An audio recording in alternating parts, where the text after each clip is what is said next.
Pertamanya mengambil kesempatan ini juga untuk merakamkan tahniah kepada Tan Sri, Ketua Pengarah Kesihatan KKM dan seluruhnya frontliners yang telah berjaya secara berkesan untuk menangani dan mengawal penularan virus SARS-CoV-2 atau pandemik COVID-19 di negara kita ini. Dan di sini saya ingin put on record Datuk Yang di-Pertua kerana Tanjung Karang sebentar tadi menyebutkan perkara ini dan juga beberapa kalangan ahli yang berhormat di sebelah sana menyebutkan ataupun sedikit menyelar kalau dengan izin kalau boleh saya guna istilah itu, kegagalan PH dalam mengawal kluster pertama ketika saya mengemudi Kementerian Kesihatan pada awal stage itu. Dan untuk kesekian kalinya saya ingin sebutkan dalam pada tahap awal sehinggalah Kerajaan Pakatan Harapan disingkirkan dengan power grab itu dengan izin, hanya ada 24 cases seluruhnya Datuk Yang di-Pertua. Ketika 24 hari bulan Februari saya keluar daripada KKM, pejabat itu saya sebutkan dalam satu tweet saya 24 kes seluruhnya, 22 sudah discharge sembuh sempurna dengan 2 berada dalam ward, dan itulah dia. Dan berlalu satu jangka waktu 11 hari dengan tidak ada satu kes positif pun yang dikesan selama 11 hari Datuk Yang di-Pertua. Itu untuk rekod supaya jangan diulang-ulang lagi bahawa kononnya pelancong-pelancong daripada Wuhan, daripada China itu adalah penyebabnya. Selepas daripada itu kita menyaksikan satu acceleration phase, sama ada bermula daripada kluster tablik, kluster CEO Khazanah dan juga Risdah, kalau Datuk Yang di-Pertua masih ingat. Dan begitulah kita memulakan right action at the right time, containment mitigation pada tahap awal ketika saya mengemudi KKM, dan barulah dari dalam saat kita menyaksikan acceleration phase itu, right action at the right time, kita mengenakan PKP Datuk Yang di-Pertua.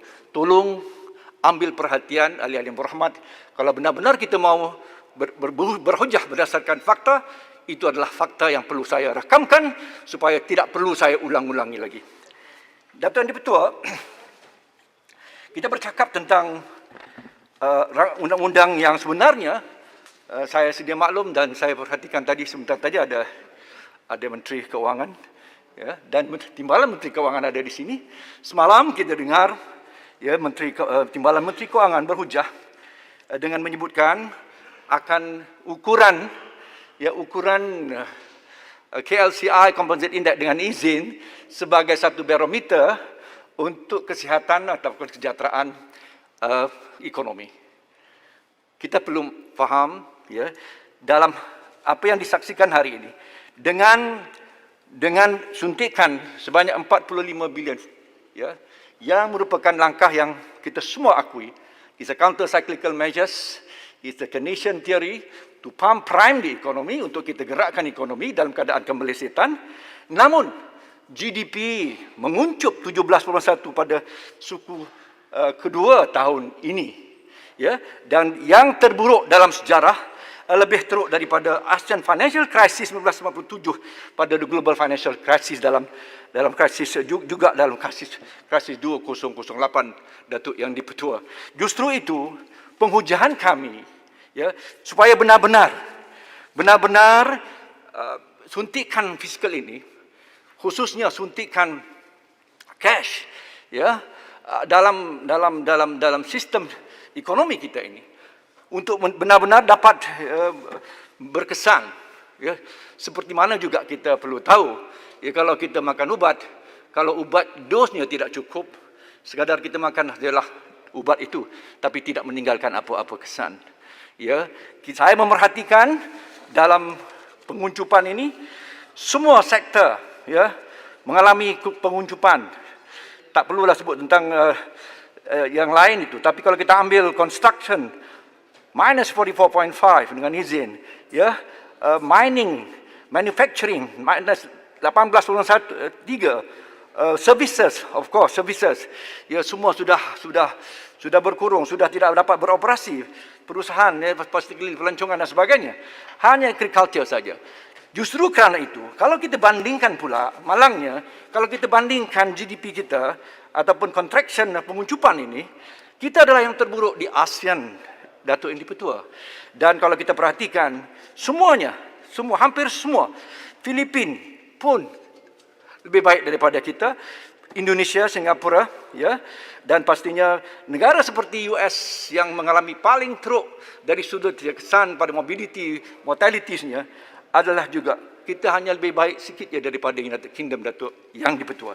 Justru kerana itu ada asasnya untuk kami membuat penggasaan supaya benar-benar suntikan ini akan dapat ya benar-benar untuk to turn around our economy, ya, dengan izin untuk kita pulihkan kembali supaya dapat kita saksikan akan suntikan-suntikan ini akhirnya mempunyai makna, and it reverses the contraction. Ya, kita punya satu unjuran yang lebih baik, tetapi jangan sampai, ya, saya memerhatikan daripada cadangan MIA, Malaysian Institute of Economic Research, dan beberapa ahli ekonomis yang lain, yang mereka menggesa supaya paling tidaknya 20 billion must be injected. Persoalannya, Datuk Yang Di-Pertua, this is a counter-cyclical measures, dan juga disadangkan bukanlah satu yang bersifat berpanjangan. Ia adalah satu langkah-langkah sementara, dan saya kira persoalan untuk kita suntik supaya ia meninggalkan kesan yang sebaiknya adalah satu yang berwajaran untuk kita berikan sokongan.